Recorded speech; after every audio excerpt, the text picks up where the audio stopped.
Welcome to the whiteboard, where we talk about the kookiest legislation Congress is working on this week. We got a lot of stuff passed out of the House last week. Most of that stuff related to DC. HR 5125, that would give control of nominating judges to Washington, DC's various and sundry courts.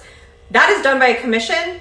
They want it to be done by the president. So the House also passed the DC Crimes Act, which lowers the age of being considered an adult from 24, or youth from 24 to 18.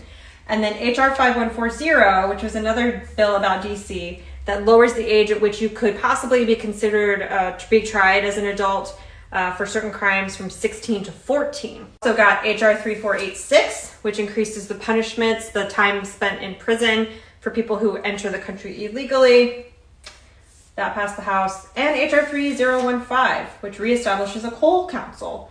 Coal, as in the rock. I have two failed continuing resolutions for the budget. HR 5371, this is the continuing resolution that would continue the current spending levels that we are on for each federal agency until the end of November. That passed the House, but it failed in the Senate. And Mike Johnson sent the House on vacation through September 29th. So there is no way for the House to vote again on another continuing resolution, which means that on October 1st, when we run out of funding, the government will almost certainly shut down. The Democrats in the Senate did introduce their own continuing resolution of S2882, which was a continuing resolution that would have continued ACA expansions and rolled back Medicaid cuts. So what happens if the government shuts down? I will go into that on the longer version of this video, which is on Substack, but that is almost certainly coming.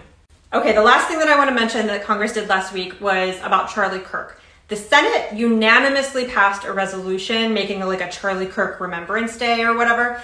The House also passed a resolution. It was not unanimous at all. All the Republicans voted for the House resolution, but not all of the Democrats. 95 Democrats voted yes. Most of their justifications were because the resolution had condemnations for political violence in it, and they wanted to be on what they considered to be the right side of that question, all the other stuff about Charlie Kirk notwithstanding.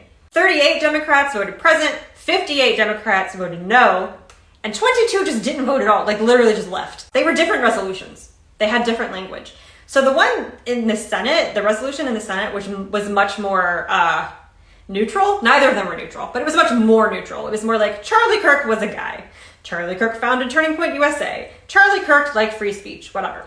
The one in the House was like, Charlie Kirk was a hero of Christianity and an American patriot. You know, like it was a lot more hysterical. So what happens now? Nothing, because the House is gone. So Congress is closed. Mike Johnson doesn't like to work because Republicans are welfare queens. So now we wait and see what happens with the budget. Onward.